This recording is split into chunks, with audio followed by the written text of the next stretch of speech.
Mga balay sa Barangay Apas gisugdan og demolish. Mga hangyo ngadto sa korte nga extension of temporary restraining order puros gid balibaran. Kama. Ayaw nga na kota. Patay ang usa ka konsehal sa barangay samtang samaran ang barangay kapitan sa usa ka ambush dito sa dakbayan sa Toledo. Bata nga ilang kauban luwas nga walay tatsa.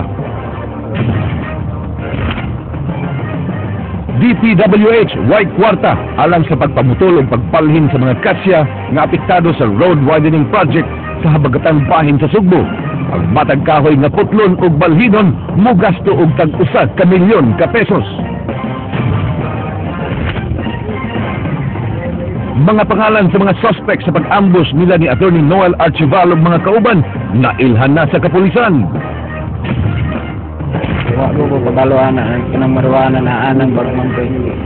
Lalaki nga nagdala og marijuana pagduaw sa iyang duha ka igsoon sa prisuhan, wa na makagawas human nasakpan.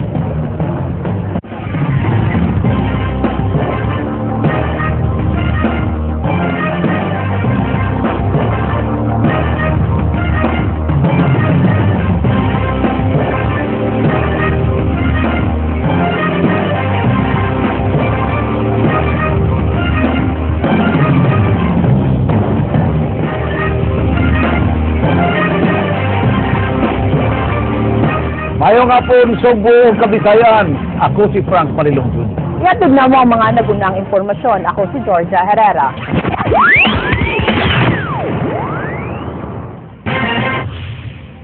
Duha ra ka balay ang gisugdan og demolish sa 150 City ka mga balay nga gimando nga ipa-demolish sa korte. Napakyas ang mga lumulupyo sa pagkuha sa usa ka temporary restraining order gikan sa korte aron babagan ang demolition. King Perez, Suging Lini.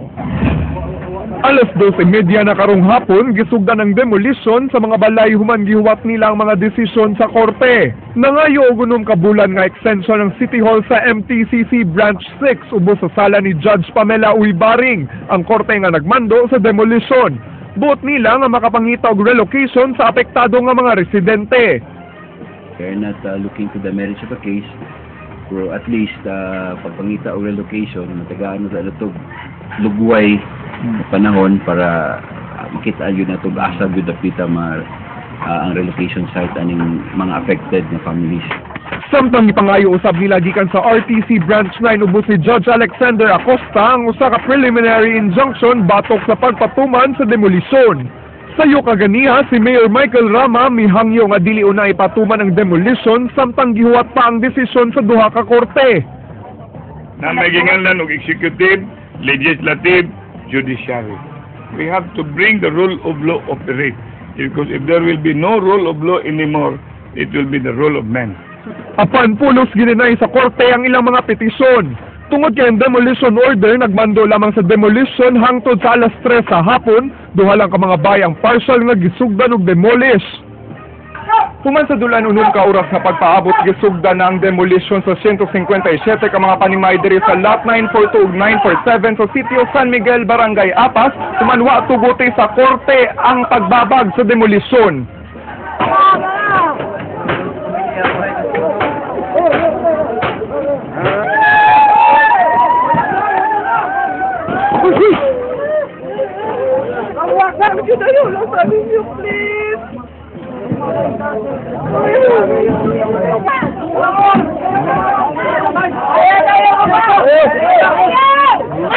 Biha sa mo eh.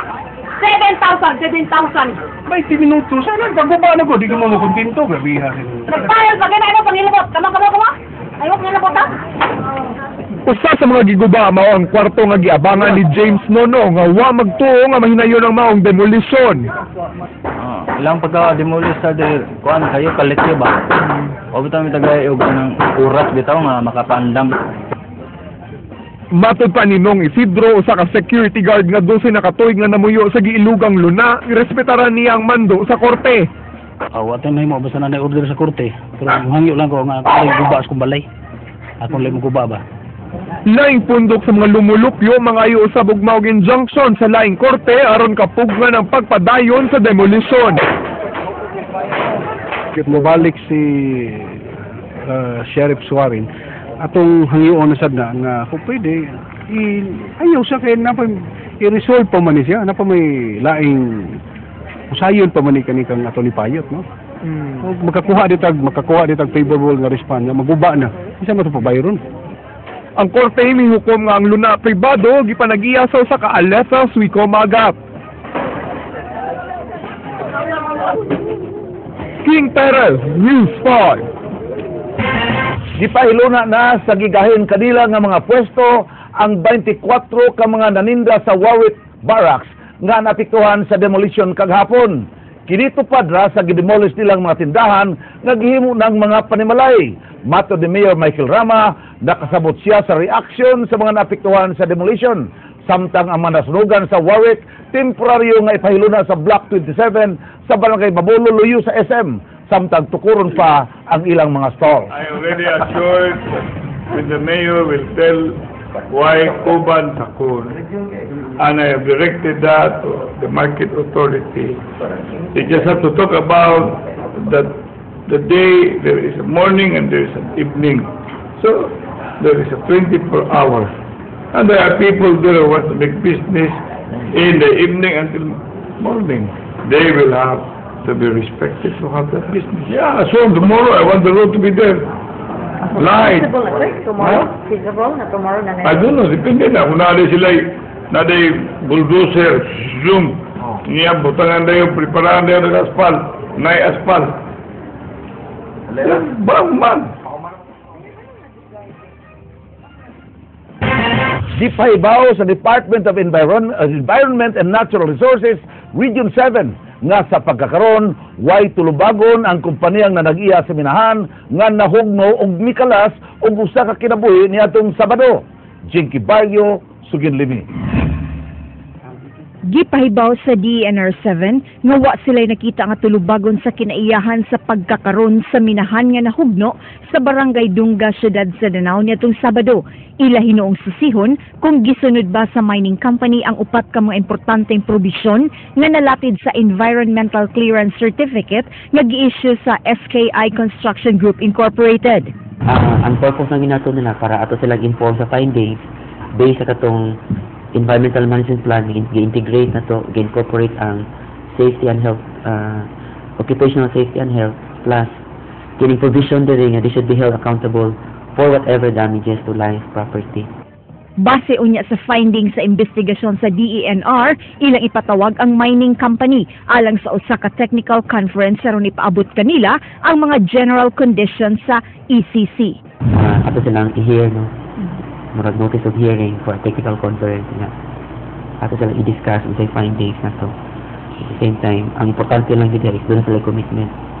No, so kung very important siguro consideration is they should improve silang occupational safety and health.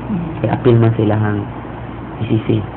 Nasuta nga ang minahan sa Danao, ubos sa pamunuan sa Department of Energy, kay ang negosyo sa SKI Energy Resources Incorporated, minahan man sa carbon.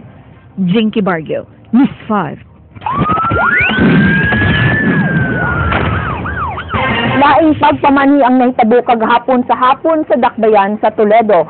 Target sa mong pagpamusil ang barangay kapitan nga si Captain Claudio. Apan ang namatay mo ang live-in partner ni ini nga konsyal sab sa maong barangay. Ryan Sorote, Suginlimi. Gikan na malitog pagkaon sa manok silang Kapitan Alexander Alquiza nga usa ka retired police uban ang live-in partner nga si Barangay Councilor Irene Wamilda. Dihang giatngan sila sa tulo ka mga tawo nga nagsakay usa ka motorsiklo sa may Barangay Carmen, Dakbayan sa Toledo. Gingong gitaparan sa mga mamumuno ang gimanihong multicab sa kapitan. Dayon pusil sa makaduhang higayon, hinungdan nga nabangga ang multicab sa punuan sa lubi. Gitiwasan pa sa gunman ang kapitan, apan ego ang iyang live-in partner nga si Wamilda og namatay. Daling sibat ang maong mga lalaki nga nag-helmet ug nagtap-tap sa ilang mga naong. Luwas si Kapitan Alquiza ug ang 4 anyos niyang anak-anak nga si Adrian nga gisabak ni Wamilda. Pasok ko lang ka. Di pasok ka sa ilam. Kita magisubo kasi mong mami nga magpasok ka or imuhara. Ako Hormat saya. Bumangdunggan ng armad to ga. Wala. Patayan ko itong anak. Iambusan ng Carmen. Lagi, wala kontrato kong anak. Ana na sa stable nga kondisyon si Alquiza sa usa ka pribadong tambalanan sa dakbayan sa Sugbo. Away sa usa ka opisyalis sa ilang gialagarang barangay ang usa sa mga gisubay nga motibo sa krimen.